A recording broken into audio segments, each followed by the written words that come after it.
Olá, turma! Vamos lá descobrir e ampliar os conhecimentos?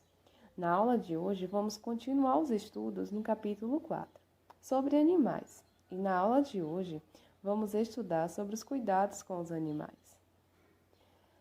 Vimos, na aula passada, que existe uma diversidade de animais que vivem em diferentes ambientes, sendo eles aquáticos e terrestres. Apesar dessas diferenças, os animais apresentam características em comum, e uma delas é que eles não produzem o próprio alimento. Sendo assim, precisam de outros seres vivos. Aqui, nós temos exemplos de animal doméstico, que são aqueles que estão acostumados a viver com os seres humanos. Além do peixe, temos outros exemplos, como gatos, galinhas, cachorros e cavalos, que são exemplos de animais domésticos. Já os animais silvestres são aqueles animais que não estão acostumados com o convívio com seres humanos. Quando são retirados do seu ambiente natural, têm dificuldades. A exemplo, temos a zebra. Ela é um animal silvestre e, se tirado desse ambiente, tem muita dificuldade para conviver em um outro ambiente. Temos também os animais nativos. Como vimos, os animais nativos, eles são naturais de determinado lugar, país. A exemplo aqui temos a onça pintada e o mico-leão dourado, que são nativos do Brasil. Já os animais silvestres, que eles não são encontrados naturalmente em um determinado ambiente, mas que foram introduzidos nele, são chamados animais exóticos. A exemplo, temos aqui a abelha africana. As abelhas africanas, elas sabidamente conhecidas como altamente produtivas e agressivas, elas foram introduzidas no Brasil em 1956, em Camaquã, na região de Rio Claro, São Paulo, com o intuito de se executar um programa de melhoramento genético que fosse capaz de aumentar a produção de mel do país, associado a uma baixa agressividade. Viram só? Então, os animais, eles são seres vivos, pois eles nascem, crescem, morrem e possuem capacidade de reprodução. E assim, como outros seres vivos, eles precisam de cuidados. O ser humano, ele pode criar alguns animais para lhe fazer companhia, como cachorros, gatos e peixes. Eles são chamados animais de estimação. Os animais de estimação, eles precisam de cuidados. Vejam alguns deles a seguir. Precisam dar banhos periodicamente e manter limpo o local em que vivem. Levá-los ao veterinário sempre que necessário e manter as vacinas em dia. Dar atenção e carinho, fornecer água e alimento. E, como podemos estar observando na imagem, né? Aqui temos o gato, que é um animal de estimação da menina. E ela está realizando um cuidado com esse animal.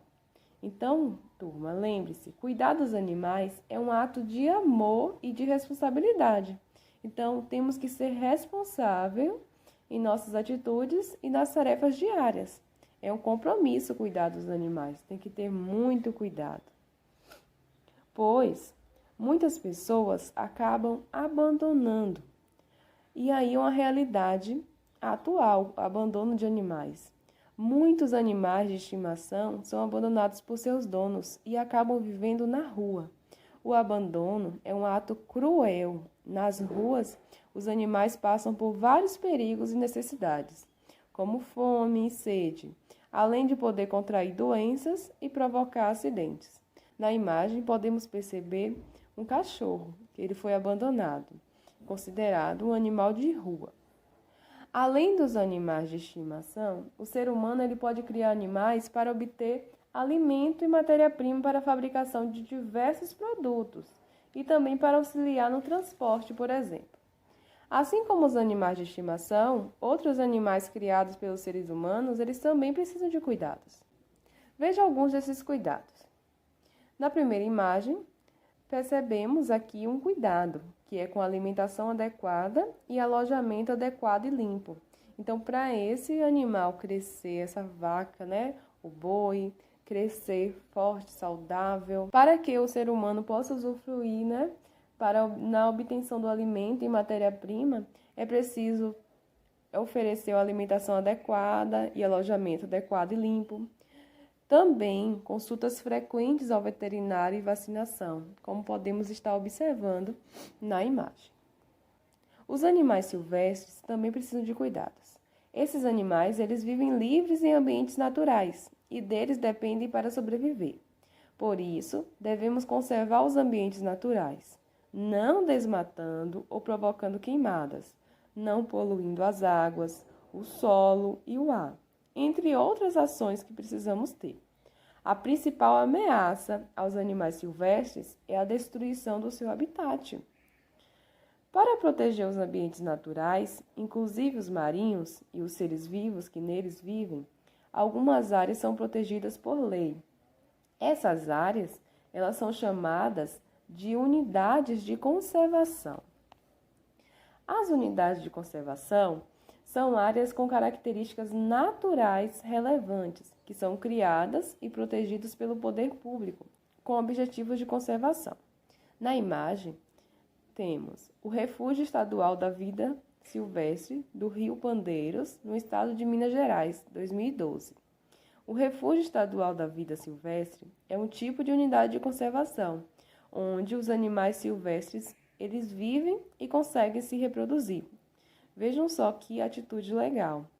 E isso também é uma responsabilidade de nós, seres humanos, cuidar desses animais também é importante. Além dos animais domésticos, é importante também ter um cuidado com os animais silvestres.